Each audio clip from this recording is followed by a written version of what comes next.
오늘도 허락하신 말씀 위에 이러한 은혜 부어주셔서 우리로 주님을 더 알게 하여 주시옵소서. 예배의 시종을 주님께 의탁하옵고 예수님의 이름으로 기도드렸습니다. 아멘. 우리가 이 땅을 산다라는 것은 가야 할 길이 있다는 것을 의미합니다. 잘 아시지만은요, 우리 그 길을 주님 끝까지 가게 해 주시옵소서, 주님만 따라가게 해 주시옵소서 하시는 마음으로 우리 찬양 부르시겠습니다. 주의 길을 가리라.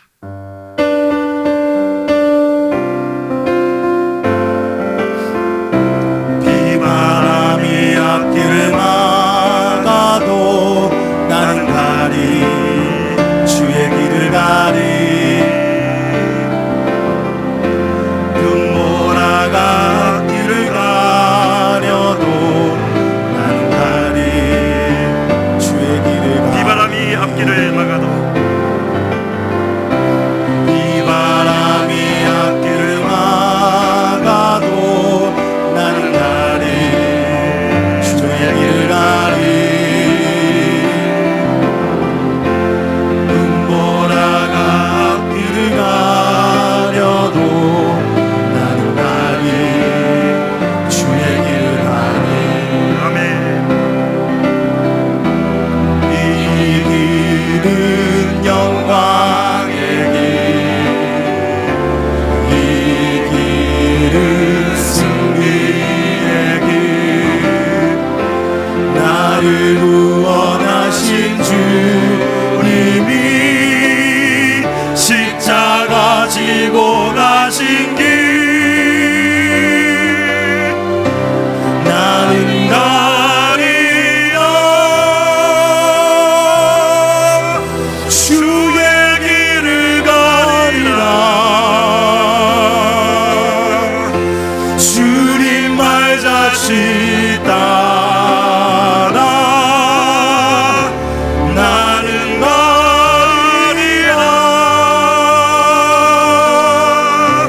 나는 가리라.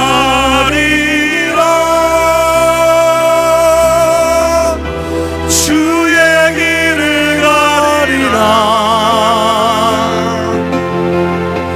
주님 말 자칫 따라 나는 가리라. 험한 파도 앞길을 막아도, 험한 파도 앞길을 막아도 나는 가리, 주의 길을 가리.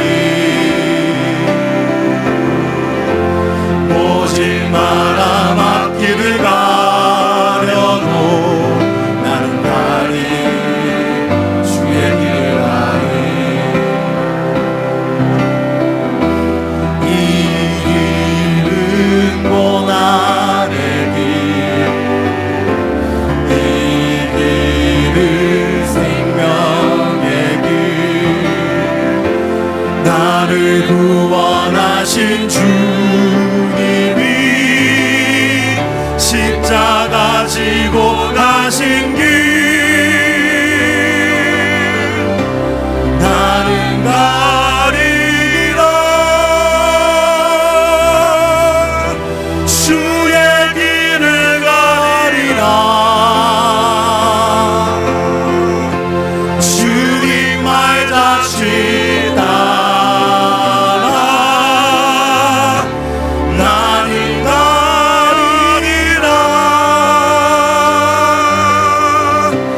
나는 가리라. 주의 길을 가리라. 주님 말 자칫 따라 나는 가리라.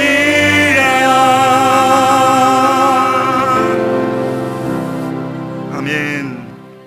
이것이 우리의 평생의 고백이 되기를 주님 앞에 간절히 소원합니다. 아멘. 마태복음 8장 18절로 20절 말씀 보시겠습니다. 마태복음 8장 18절부터 20절까지 함께 읽겠습니다.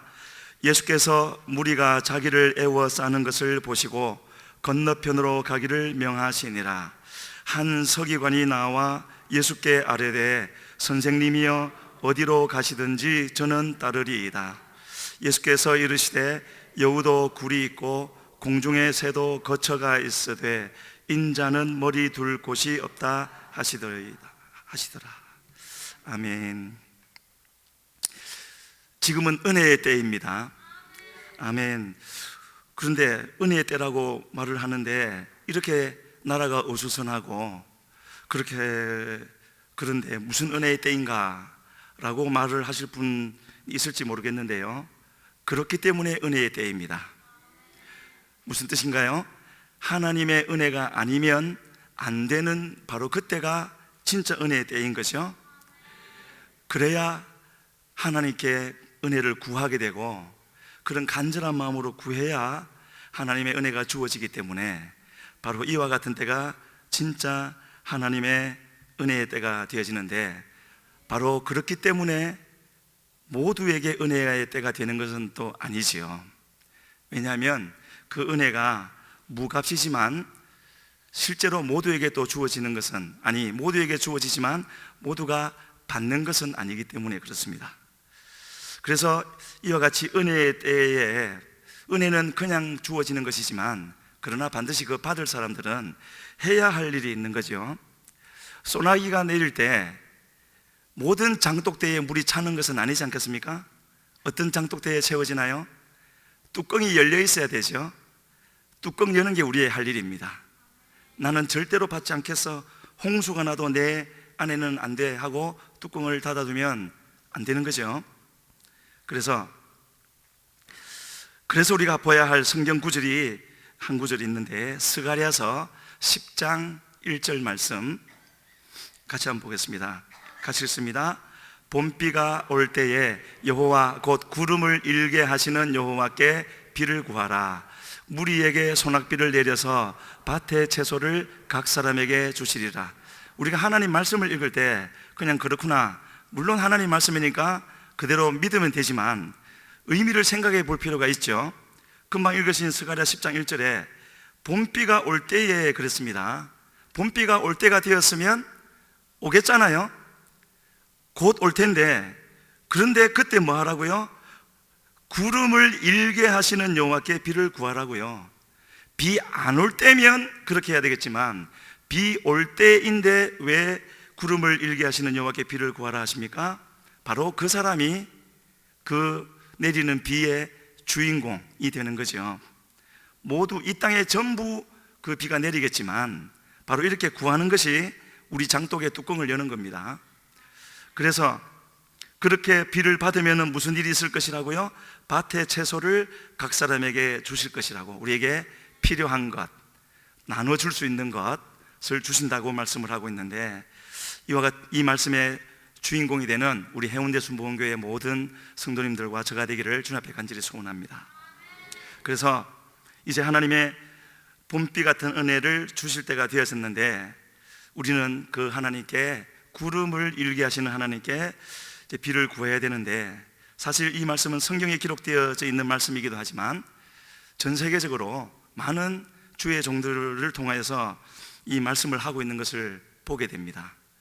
믿느냐 마느냐 하는 것은 자기 선택이지만은요, 그래서 이 은혜는 아까도 말씀드린 것처럼 값없이 주어지는 것이지만, 절대적으로 은혜는 값없이 주어지지만 그러나 공짜는 아닌 거죠. 값 없는데 왜 공짜가 아닌가? 그 값을 반드시 있는데 어떤 것이 값이 되느냐면은 그 주어지는, 값없이 주어지는 은혜의 가치를 아는 것이 우리가 치러야 할 값이 되어집니다. 그 값어치를 아는 사람은 구하겠죠. 구하되 간절히 구하지 않겠습니까? 또 간절히 구하되 하나님의 영광을 위해서 구하게 되어지는 겁니다. 그것이 우리가 하나님께 치러야 할 값이 되어지는 것이고요, 값이 아닌 값이지요. 그러나 모두가 그 값을 치르는 것이 아니기 때문에 모두가 그 은혜의 주인공이 되는 것도 아니라고 말을 할 수가 있습니다. 그래서 우리는 하나님의 은혜를 사모하고 힘을 다해서, 우리가 쉽게 하는 말로 목숨을 다해서 이렇게 하지만 그대로 구하기가 쉽지 않지 않습니까? 목숨 다해서 기도하는 것, 어떻게 해야 그렇게 할 수 있죠? 정말 그렇게 하고 싶은데 잘 안 되죠. 그래서 하나님은 얼마든지 은혜를 베풀어 주실 수가 있고, 우리가 너무나 잘 아는 대로 이 우주보다 크신 하나님인데, 그 우주 속에 작고 작은 지구 속에 작고 작은 대한민국, 그 끄트머리에 부산, 해운대, 이 작은 건물 안에 있는 우리들 하나님이 얼마든지 채워 주실 수 있지 않겠습니까? 그런데 어떤 마음으로 그 은혜를 구하는가를 주님이 지켜보시는 거죠. 바로 그 마음을 우리에게 정확히, 제 개인적인 생각으로는 성경 전체에서 가장 정확하게 보여주는 것, 우리가 어떻게 그 은혜를 구해야 할 것인가를 보여주는 구절이 마태복음 13장 44절이라고 생각하는데 같이 읽어보겠습니다. 천국은 마치 밭에 감추인 보화와 같으니 사람이 이를 발견한 후 숨겨두고 기뻐하며 돌아가서 자기의 소유를 다 팔아 그 밭을 사느니라. 저기에 보면은 보화라는 것이 나와서 그 다음에 모든 일들이 진행되어지는데, 그런데 그냥 보화 이러면은 좋은 것인 줄은 알겠지만 그것이 얼만큼 좋은 것이고 얼만큼 귀한 것인지는 그 두 글자에 안 나타나죠. 그런데 어디에 그것이 정확히 나타나고 있느냐면 바로 그 보화를 발견한 사람이 발견한 후에 하는 행동을 보면 알 수가 있습니다. 뭐라고 적혀 있었습니까? 발견한 후 숨겨두고, 남들이 보면 안 되니까 숨겨두고 그냥 덤덤하게 돌아간 것이 아니라 기뻐하며 돌아가서, 그 다음이 제일 중요하죠. 자기의 소유를 다 팔아. 저만큼 귀중한 겁니다. 자기의 소유를 다 팔 만큼. 왜 소유를 다 팔겠습니까? 소유를 다 팔아도 그것보다 훨씬 더 귀중한 보화인 것을 알았기 때문에. 그래야 간절히 구해야 할 대로 구할 수 있는 거죠.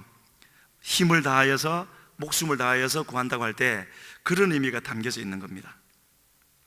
물론 그 보화를 발견하기까지는 저 밭에 가면은 그런 귀중한 보화가 숨겨져 있다라는 복음을 전달해 주는 사람도 있을 것이고, 또 자기도 그 밭에 가서 진짜 그런가 하고 확인하는 과정도 있었겠지만은요, 그렇게 확인을 하고 밭을 파는데 끝까지 파야 되겠죠?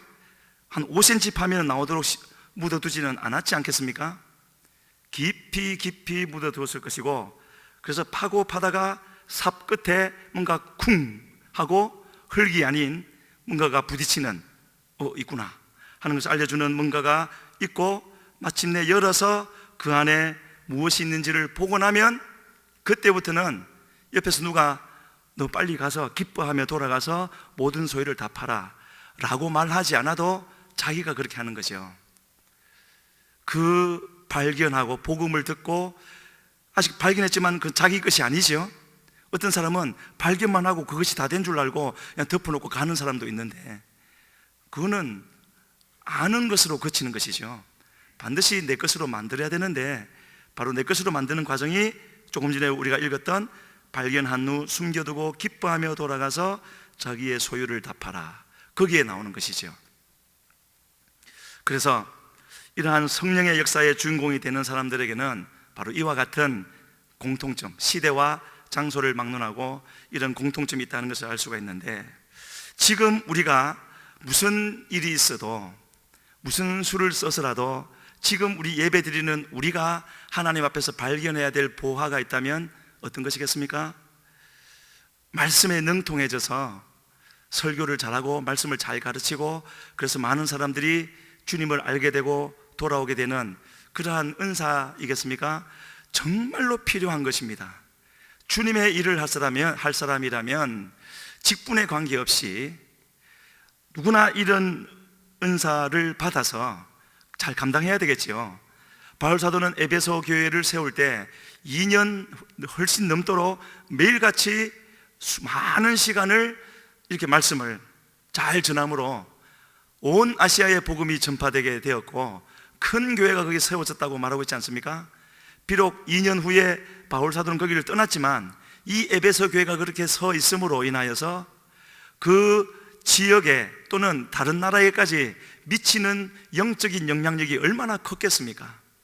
한 사람만 바로 서도 영적인 분위기가 바뀌는 법인데, 그렇게 큰 교회가 섰다는 것은 굉장한 일인 거죠. 그래서 우리는 말씀을 잘 깨달아 알고 잘 전하는 은사도 받아야 되는 것입니다. 너무나 귀한 은사이지만 그러나 가장 귀중한 것은 아니고, 많은 사역을 해서 많은 열매를 맺히는 것, 그 또한 너무나 귀한 것이지만 그러나 가장 귀한 것은 아니지요. 그러면 우리가 무슨 일이 있어도 반드시 내 것으로 삼아야 되는 그 가장 귀한 보화는 무엇이겠습니까? 각자 다 생각이 다르시겠지만 제가 말씀드리고 싶은 것은요, 그 어떤 것보다도 주님을 사랑하고 주님을 귀하게 여겨드리는 마음인 것 같습니다. 그 마음이 우리에게 있으면은요, 아무리 지금 내가 하는 일이 없고 또 실제로 앞으로도 큰 일을 하지 못한다 할지라도 그 마음이 내게 있고 그 마음이 변치 아니하면 내가 주님 일 좀 하겠습니다, 나 좀 써주세요 하고 나서지 않아도 그런 사람이 많지 않기 때문에 주님이 찾아오시는 거죠. 이 자리에 그런 사람이 몇 명이나 주님 눈에 보일까 우리가 생각해 봐야 되지 않겠습니까? 이 땅에는 지금 당장 그런 사람이 몇 명이나 있을까? 그런 사람이 있으면 주님이 그냥 두시지 않는 거죠. 어떤 형태로든지 생명을 구하는 일에 써주시는 겁니다. 그래서 우리는 지금 생각해 봐야 될 것은요, 나는 그런 주님을 발견했는가? 내가 믿고 따르고 섬기고 있는 주님은 바로 그런 주님인가? 성경에 보면은요, 참 귀한 단어가 하나 있는데 엘리야와 바울 사도의 공통점이 되는 것 중에 하나입니다. 엘리야가 첫 사역을 할 때 얼마나 그 전에 몇 년인지 알 수 없지만 하나님이 충분히 훈련을 시키셨겠죠. 그리고 처음 등장해서 아합을 향하여서 그 가뭄을 선포할 때 뭐라고 말을 하느냐 하면요, 내가 섬기는 이스라엘의 하나님 여호와께서 살아계심을 두고 맹세하노니, 뭐가 가장 중요하겠습니까? 내가 섬기는 이죠. 이건 각자마다 다르겠지만 그냥 하나님이 아니고 이 말을 할 수 있다라는 것, 아니 이 말씀을 그의 입에 하나님이 주셨다라는 것은 그냥 엘리야가 자기 마음대로 사는 데 와서 그렇게 하셨겠습니까? 하나님을 섬겼기 때문에. 바울 사도도 로마로 죄수의 몸으로 끌려갈 때 그 유라굴로 광풍이 일어날 때도 그 수많은 날들을 고생했지만 분연히 일어나서 뭐라고 그럽니까? 하나님의 사자가 어젯밤에 내게 들어서서 말하기를 다 괜찮을 거다, 너희들 모두 목숨을 나에게 다 주셨다, 이 말을 할 때 앞에 뭐라고 무슨 말을 붙였느냐면 내가 속한 바 내가 섬기는 하나님이라고요. 풍랑 가운데 하나님 왜 이러십니까? 하나님이 나 로마 가라고 하시는데 왜 이렇게 하십니까? 라고 했다면 그 하나님 섬기는 것이겠습니까? 아니지요. 그래서 저는 제가 아직 젊다고 생각하는데, 젊은 사람이 이런 말 해서 죄송합니다. 우리 인생 아무것도 아니죠. 우리 인생 아무것도 아니죠? 동의하십니까? 인생을 연륜이 좀 있으시고 하나님을 아시는 분들은 아마 이 말에 동의를 하실 겁니다. 우리 인생 아무것도 아니다. 물론 하나님이 우리와 함께 하시면 아무것도 아닌 우리 인생을 통해서도 많은 생명의 열매를 맺힐 것이기 때문에 참으로 귀한 것이죠. 그러나 그것은 우리 안에 거하시는 주님이 귀한 것이지 우리가 귀한 것은 아니죠. 그래서 우리에게 필요한 것 참 많습니다. 돈도 반드시 있어야 되고, 또 권세도 없는 것보다는 있는 게 낫고, 공부도 못하는 것보다는 잘하는 게 낫고, 그렇죠? 꼭 필요한 것이긴 하지만 그런 것들이 우리에게 절대적인 것은 아니다. 그런데 때로는 절대적인 것처럼 느껴질 때가 있죠. 돈 없으면 죽을 것 같고, 공부 1등 하다가 2등 하면 자살하는 애들이 있고 그렇지 않습니까? 왜 그렇게 그런 것이 절대적으로 느껴질까요? 진짜 절대적인 것이 내게 없기 때문에 그런 거죠. 주님이 내게 계시면은 그렇게 생각하지 않을 텐데, 힘들긴 하겠지만 이기고 극복할 수 있을 텐데, 주님이 안 계시면 다른 것이 들어와서 내 삶의 주인이 되기 때문에 이런 생각을 하게 되는 것이고요.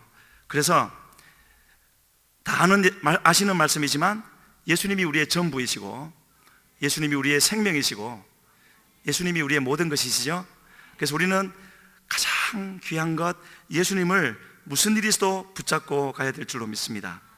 그래서 오늘 이제 본문으로 이제 들어가서 오늘 본문이 8장이죠. 8장을 넘기 전에 조금 더 거슬러 가면 4장의 내용을 좀 볼 텐데요. 4장 중에서도 끝부분에 가면은 4장에는 예수님이 40일 광야에서 40일 금식하며 시험을 받으시고, 그 다음에 4명의 제자, 더 있을지도 모르겠지만 기록된 것으로는 베드로와 안드레, 야고보와 요한 이 4명의 제자를 부르시고 갈릴리로 오셔서 갈릴리 지역을 중심으로 말씀도 가르치시고 전도도 하시고 기적도 베푸시고 병자들도 고치시는 일을 하셨습니다. 그랬더니 그 소문이 확 없던 일이 있으니까요, 확 퍼져가지고 이 갈릴리 위쪽에 훨씬 넓은 지역, 수리아 지역의 소문이 예수라는 사람에 대한 소문이 퍼졌고, 그래서 더 많은 사람들이 왔고요. 어떤 사람들이 왔냐면은 병든 사람들, 귀신 들린 사람들, 얼마나 왔는지 모르지만 많이 왔다고 했고, 그 사람들을 주님은 다 고쳐주셨다고 기록하고 있습니다. 그랬더니 이번에는 이 갈릴리 아래쪽에 중부와 남부 전체의 요단강 이쪽에까지 소문이 나서 훨씬 더 많은 사람들이 모여오게 되어졌는데, 그 내용을 마태복음 4장 23절에서 25절 이 세 절 속에 다 담아주고 있습니다. 우리 같이 한번 읽겠습니다. 마태복음 4장 23절로 25절입니다.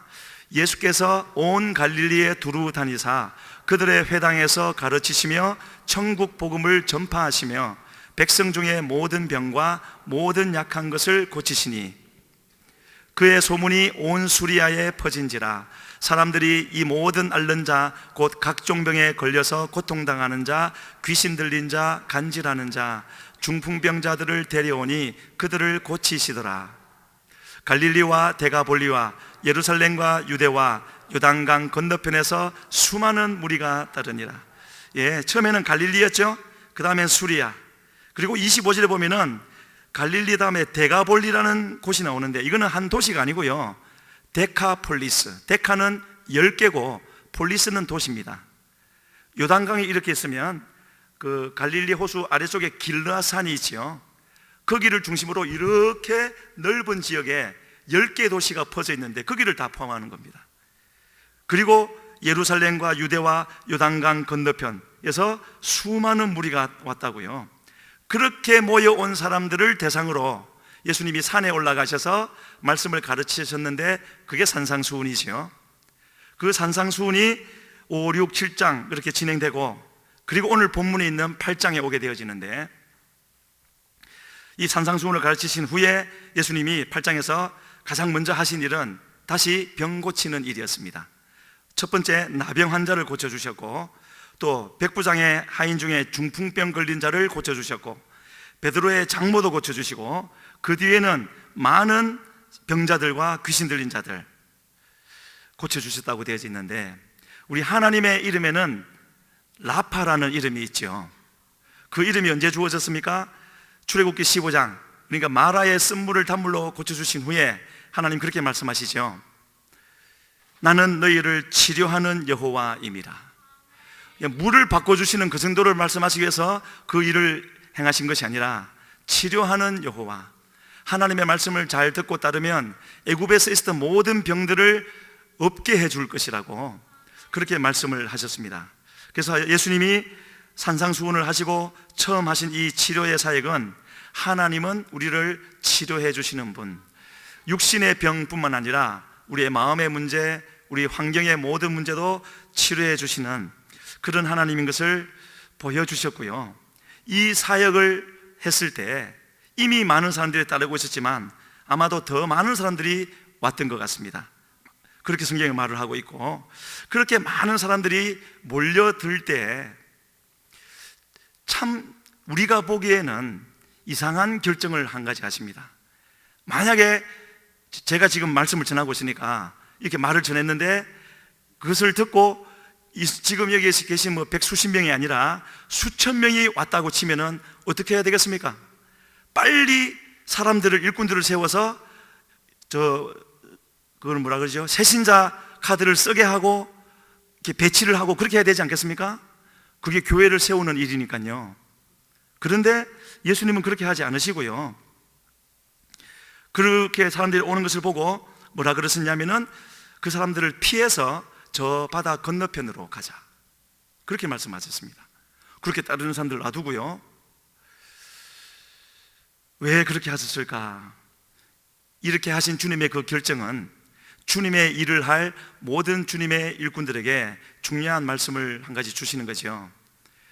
주님은 사람들을 자기에게로 이끌어서 스스로 영광을 취하기 위해서 오신 것이 아니죠. 물론 모든 사람들을 구원하기 위해서 오신 것이지만 지금은 그럴 때가 아닌 것이었고요.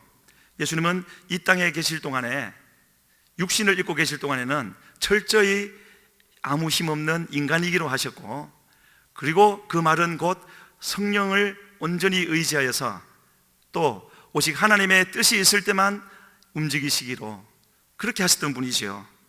그것을 분명히 우리에게 보여주는 것이 바로 요한복음 6장 38절에 오병이어 기적이 나오는 그 부분에서 나오는데요, 주님이 이렇게 말씀하셨습니다. 요한복음 6장 38절 같이 읽겠습니다. 내가 하늘에서 내려온 것은 내 뜻을 행하려 함이 아니요 나를 보내신 이의 뜻을 행하려. 하늘에서 내려왔다는 것이 보통 일이겠습니까?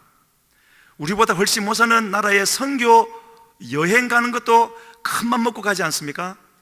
그런데 하늘에서 이 죄악된 땅에 내려온다는 것이 그냥 할 수 있는 것이 아닌데, 그렇게 온 것은 내 뜻, 그러니까 이 땅에 있을 동안에 인간의 육신을 입으신 예수로서의 내 뜻이 아니라 나를 보내신 하나님의 뜻을 행하게 하림이라고 분명히 말씀을 하고 있고, 그래서 조금 전에 했던 그 이상한 결정, 사람들이 몰려오는데 그들을 피해서 바다 건너편으로 가시는 것도 예수님의 뜻이 아니라 하나님의 뜻이었다는 것이죠. 오직 성령의 인도하심을 따라서 하나님의 뜻만을 이루어 드리기를 원하셨던, 그래서 때로는 한참 사역을 하시다가 갈릴리 지역에서 어느 날 갑자기 저 60km도 더 떨어져 있는 두로와 시돈 지구로 가서는 그것도 많은 사람을 구원하신 것도 아니라 수르보니게 여인 한 명, 그렇게 구원하시고 또 그 길을 돌아오시지 않습니까? 주님의 뜻을 따라서 움직이시는 거죠. 그렇게 움직이시는 예수님께 하나님은 성령을 한량없이 부어주셨다고요. 그래서 그 모든 일들을 이루게 하셨다고 성경이 우리에게 말을 해주고 있습니다. 바로 그 사람들을 피하는 것이 분명히 하나님의 뜻이었다는 것을 보여주는 사건이 그 말씀하신 뒤이어서 나오는데, 건너편으로 가자 하실 때 누군가가 예수님 앞에 나섰습니다. 한 서기관이라고 되어져 있죠. 그가 뭐라고 했느냐면은 선생님이라고 했습니까? 어디를 가시든지 주님을 따르겠다고요. 굉장한 고백이죠. 예수님은 지금 이런 사람들을 세워야 하지 않겠습니까? 주님의 제자라면 이것은 반드시 있어야 될 고백이죠. 주님이 가는 곳에는 어디든지 따라가겠습니다. 주님을 따르겠다 해놓고는 주님이 좀 힘든 데 가면 안 따라가는 사람들이 많죠. 그래서 이 말은 제자된 자의 가장 기본적인 자질이라고 할 수가 있고, 다윗과 함께 또 바울과 함께 그 굉장한 일을 이루었던 그 팀에서 우리가 볼 수 있는 그런 자질이지 않습니까? 그러면 당연히 그 고백을 듣고 예수님은 그래, 생각 잘했다, 나하고 지금 같이 가자, 그러셔야 할 것 같은데, 그 말에 대해서 주님이 오늘 본문 20절에서 뭐라고 하셨다고요? 같이 한번 읽겠습니다. 예수께서 이르시되 여우도 굴이 있고 공중의 새도 거처가 있으되 인자는 머리 둘 곳이 없다 하시더라. 왜 저런 말씀을 하시죠? 여우가 왜 나오고 공중의 새가 왜 나옵니까? 주님이 자기를 따르겠다고 하는 그 사람 앞에 자신의 지금 신세를 한탄하시는 겁니까? 야, 네가 몰라서 그러는데 지금 나 따라가면은 너 잠잘 때도 없을 수 있고 때로는 먹을 것도 없을 때가 있어. 그런 소리 하지 마. 다시 한번 생각해 봐. 그런 뜻이겠습니까? 주님이 너무 양심적이어서? 그런 말이 아니고, 주님은요, 그렇게 주님을 따르겠다고 하는 이 서기관, 그 마음은 진심이었겠죠. 베드로가 십자가에 죽으신다는 주님을 막으면서 죽는 데까지 따라갔다고 할 때 그 마음도 진심이었던 것처럼 이 마음도 아마 진심이었을 겁니다. 그러나 모르는 게 있었죠. 그래서 주님이 그 사람에게 인자는 머리 둘 곳이 없다라고 하신 것은 절대로 어떤 예수님의 그 걸어가는 길이 힘들다고, 우리 아까 찬양할 때 비바람이 앞길을 막고 험한 파도가 앞길을 막고 눈보라 모신바람, 그런 길이기 때문에 말씀하시는 것이 아니라 한 가지, 그가 알지 못했던 주님의 제자도에 관해서 바로 그 서기관이 알지 못했던 것을 알려주시는 겁니다. 뭐라고요? 주님께서 이렇게 말씀하신 것을 놓고 볼 때 분명히 이 사람은 주님께서 원하시는 그 모습대로 이후에 언젠가 연단받고 준비되어서 그 자리에 갔을 수도 있겠지만 지금 그 상태로는 아니라는 것이지요. 지금 네 마음 그대로, 지금 네가 마음속에 생각하는, 나를 따라올 때 일어날 것이라고 기대하는 그 기대를 가지고 나를 따라가서는 안 된다, 그 말씀을 해주시는 것을 알 수가 있습니다. 베드로에게도 그런 말씀들을 하셨죠. 죽으시기 전날 요한복음 13장에서 지금은 네가 알지 못하나 이후에는 알리라, 지금은 네가 나를 따라올 수 없으나 이후에는 따라오리라 말씀하셨던 것처럼 알려주시는 겁니다. 그래서 그 말씀을 하시는 우리 주님에게서 우리도 다시 한번 생각해 볼 수 있는 거죠. 나는 지금 여기 계신 분들은 다 주님을 따르고자 하시는 분들이죠. 또 주님을 사랑하시는 분들 아니겠습니까? 그렇지 않고서야 이 시간에 이 자리에 와 있겠습니까? 억지로 한다고 오겠습니까? 다 주님을 사랑하고 따르기를 원하시는 분들인데 한번 스스로 주님 앞에서 이 서기관에게 이렇게 말씀하신 주님 앞에서 한번 되돌아봐야 되겠죠. 무엇을 기대하면서 주님을 따르고자 하는가? 주님이 기뻐 받으시는 그 소원도 있겠지만은 그렇지 않은 것도 있을 수 있다라는 것, 여기서 우리가 생각해 볼 수 있는 것이고요. 그렇게 주님이 말씀하셨을 때 성경은 기록하고 있지 않지만 그 서기관은 과연 뭐라고 주님 앞에 대답을 했을까? 또 그 자리에는 그 서기관만 있었던 것이 아니죠. 병 고침을 받았던, 병에 걸렸던, 귀신 들렸던 많은 사람들이 있었는데 그 대화를 조용한 가운데 다 듣고 있었지 않겠습니까? 그럼 그 사람들은 이 주님의 말을 듣고 뭐라고 대답을 했을까? 무슨 생각이 들었을까? 이 말씀을 나누는 지금 우리에게는 어떤 마음이 내한테 있는가, 나에게 있는가, 우리가 확인할 수 있는 것이죠. 다른 것이 아니라 내 마음의 진정한 주인은 누구인가 하는 것을 우리가 생각해 볼 수 있는 대목이 되는 것입니다. 그래서 제가 이 말씀을 준비하면서 한번 생각됐던 것은요, 새삼스러운 그 얘기이기도 하지만 우리나라 대한민국 멀리 가지 않아도 되는 거죠. 불과 30년 전만 해도 우리나라 대한민국은 전 세계에서 오늘과 같은 대한민국이 아니었죠. 이런 존재감이 있는 나라가 아니었습니다. 물론 그 전보다는 많이 나아졌지만 하나님이 그때 이후로, 오늘 들려온 소식 중에 하나는 삼성의 이건희 회장이 이제 세상을 떠났다고요. 우리나라를 일으켰던 그 일들 중에 한 부분을 담당했던 분이죠. 아주 보잘것없는 그런 삼성 전시회에 가면은 맨 구석지에 있었기 때문에 거기에 충격을 받고 인류를 만들자, 아내와 자식 빼고는 다 바꾸라 하는 말을 해가지고 바꿨던 그 사람이 이제 떠나게 되어졌다고 하는데, 바로 그때부터 지금까지 참으로 별것 아니었던 우리 대한민국에게 하나님은 축복을 주셔서 오늘날 이만큼 올려주셨죠. 왜 그랬겠습니까? 그때는요, 대한민국 교회에 겸손함이 있었거든요. 그래서 부흥회를 한다든지 또 기도원에 간다든지 아니면 꼭 그런 일이 아니더라도 교회에서 하나님 앞에 하나님의 도우심을 구하는, 하나님의 도우심이 아니면 우리는 아무것도 아닙니다 라고 고백하면서 하나님 앞에 기도의 자리를 지키는 사람들이 있었거든요. 그걸 지금 몰랐는데 이렇게 나라가 요 근래 어려워지고 나니까 정말 곳곳에서 그렇게 기도로 하나님을 섬기는 분들이 일어나는 것을 봤습니다.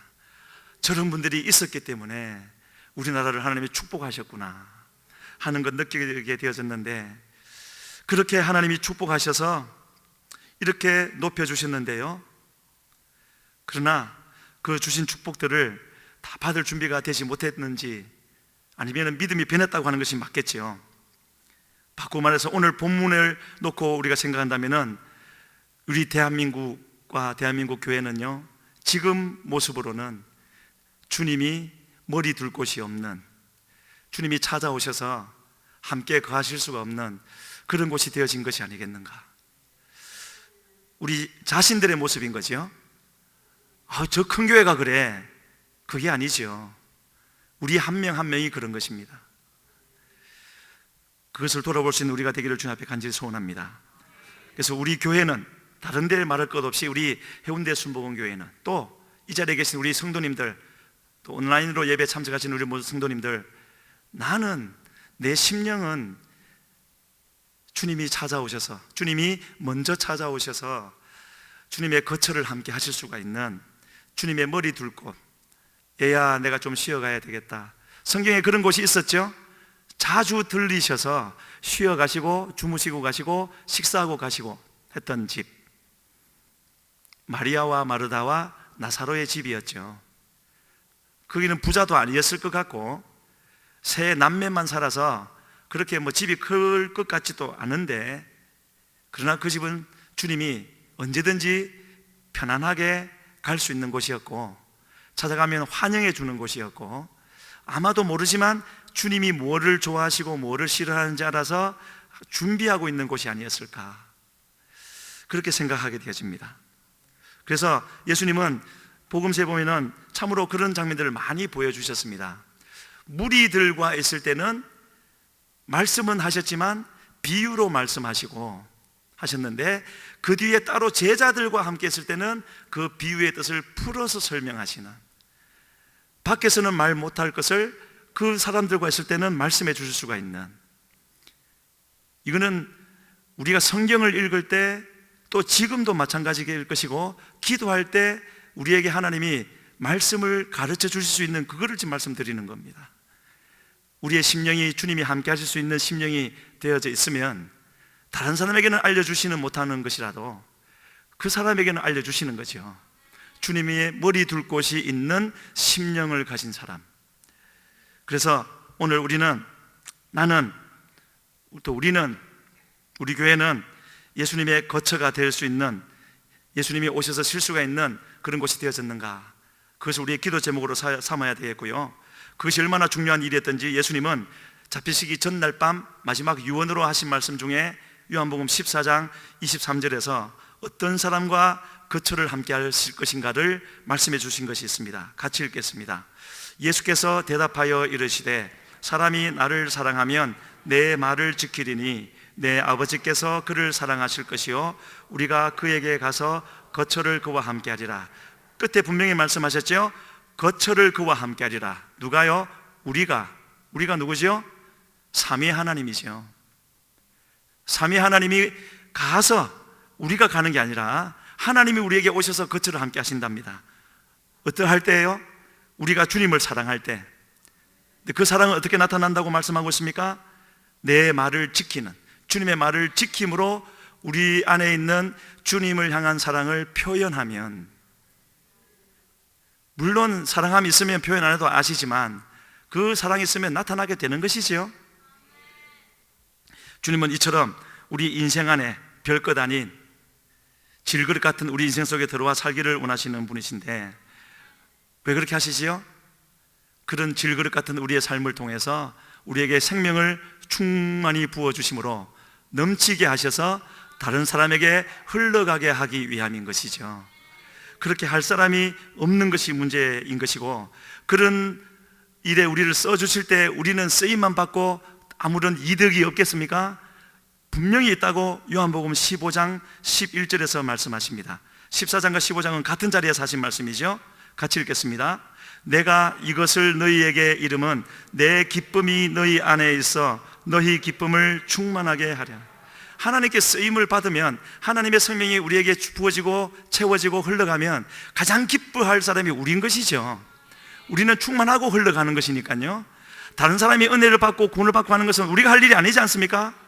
흘려보내주신 주님이 하시는 일이죠.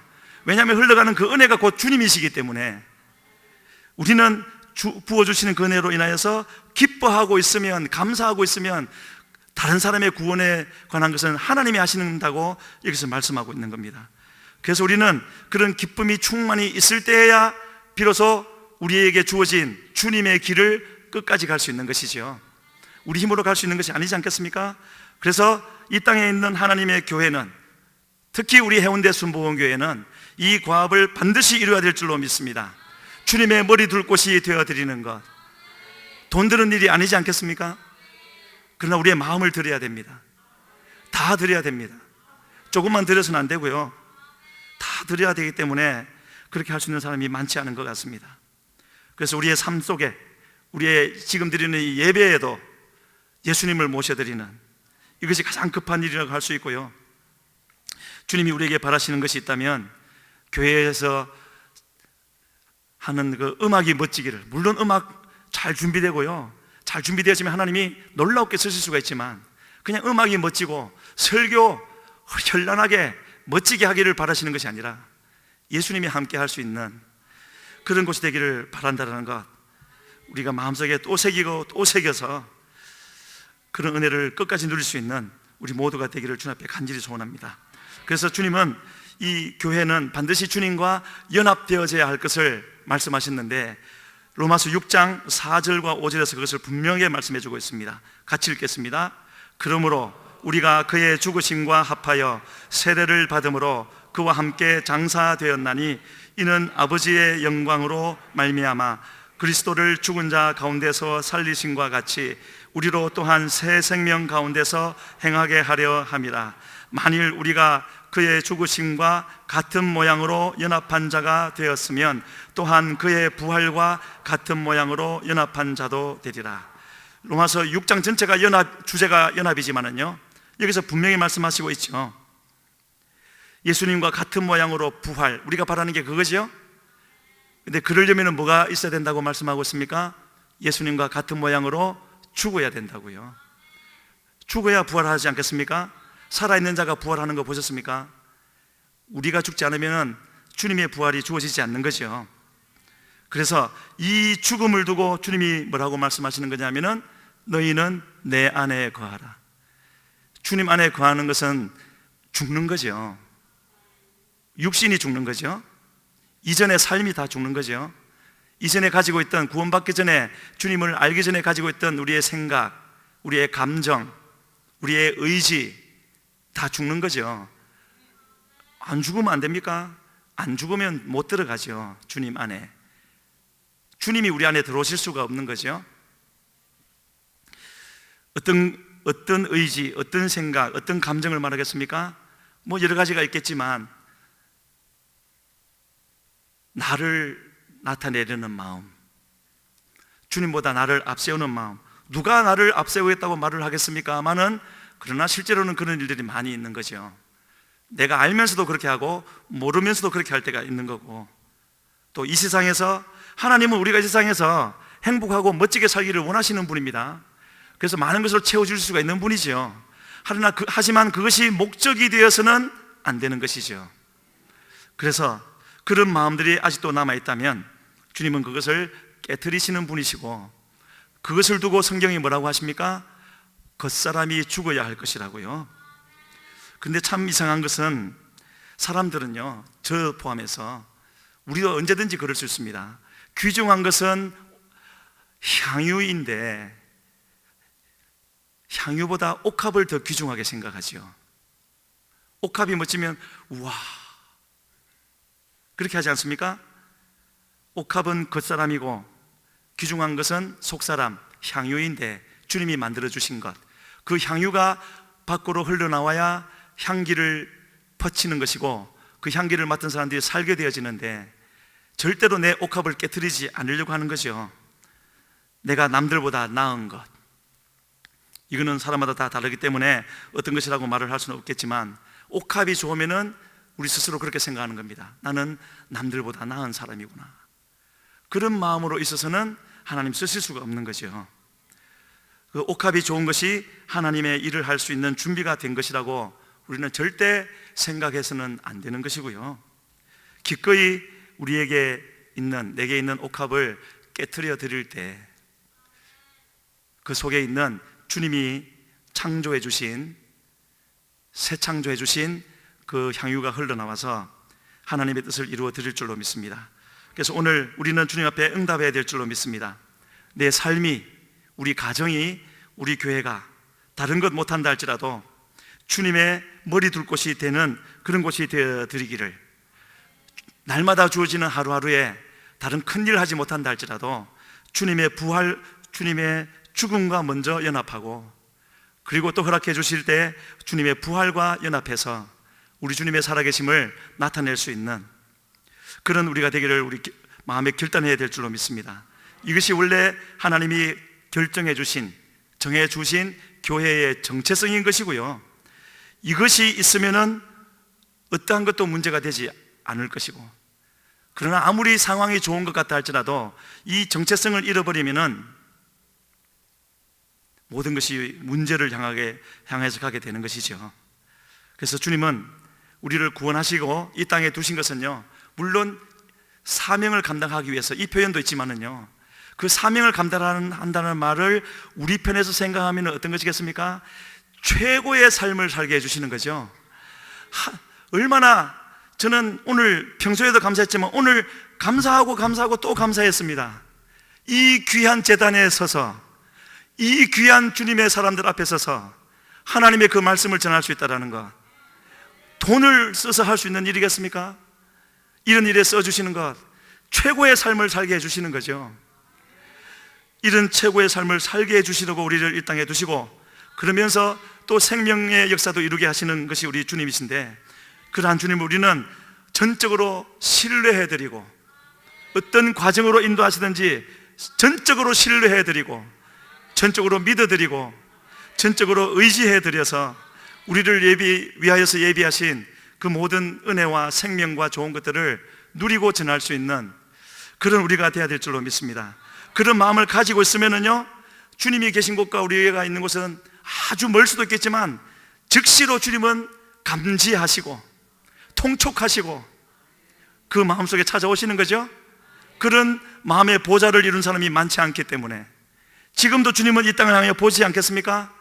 그런 마음을 가져서 마음에 빛이 나는 사람들, 이 어둠 속에서 하나님의 빛을 나타내는 사람들 보시고 반짝하는 순간 즉시로 오셔서 함께 거하시고 더 은혜를 베풀어 주시는 우리 주님이신 줄로 믿습니다. 그렇게 살아가다 보면은 사람들에게는 미쳤다 소리도 듣겠지만은요, 주님이 함께 하셨던, 귀하게 쓰셨던 사람들 다 미친 사람들이었죠. 주님께 미친 사람들, 그런 소리 듣는 것이 얼마나 영광입니까? 그래서 우리는 이것저것 생각하지 말고, 우리에게 있는 문제는, 가장 큰 문제는 뭐가 없고 많죠. 저도 뭐가 없고 생각이 되는 것들이 있습니다. 하지만 진짜 문제는 내 눈에 보이는 뭐가 없고가 아니라 주님이 계시지 않는 것이 가장 큰 문제이지요. 그것만 우리가 생각하고 주님 앞에서 살겠습니다. 왜 그래야 되지요? 우리는 다 심판대 앞에 설 것이기 때문에요. 이 땅의 시간 끝나면 그걸로 끝입니까? 모든 것을 아시는 하나님, 우리의 심령 속에 일어난 것도 아시는 하나님이 우리가 행한 대로 심판하시겠다고, 잘한 것은 상 주시고 잘못한 것은 징계하시겠다고, 그때의 상은 영원한 상이고 그때의 벌은 영원한 벌이지요. 지금 이 땅에서 받는 벌은 하나님의 사랑의 인도하심이지만 그것을 우리가 잊지 말아야 되겠고, 이처럼 하나님은 우리에게 은혜를 주시되 바다와 같은 은혜를, 하나님의 축복을 주시되 산과 같은 축복을 예비하고 계시는데, 오직 그것만 향하여서 주님만 생각하고 주님만 마음속에 모시고 달려감으로 그 은혜를 다 받아 누리고 전할 수 있는 그런 우리 모두가 되기를 주님 앞에 간절히 소원합니다. 우리 시간에 기도하시겠습니다. 하나님, 나를 도와주시어서 주님께는 오직 믿음만 드리게 하여 주시옵소서. 죄는 모양이라도 다 버리게 하여 주시고 주의 성품을 날마다 내 속에 채워서 주님이 오셔서 함께 하실 수 있는, 주님의 머리 둘 곳이 될 수 있는 나의 마음, 나의 심령 성전이 되게 하여 주시고, 주의 복케 하시는 은혜가 나에게, 우리 가정에, 우리 해운대 순복음교회에 있게 하여 주시어서 주님 살아계심을 나타내게 하여 주시옵소서. 주여 부르시고 기도하며 나아갑니다. 주여.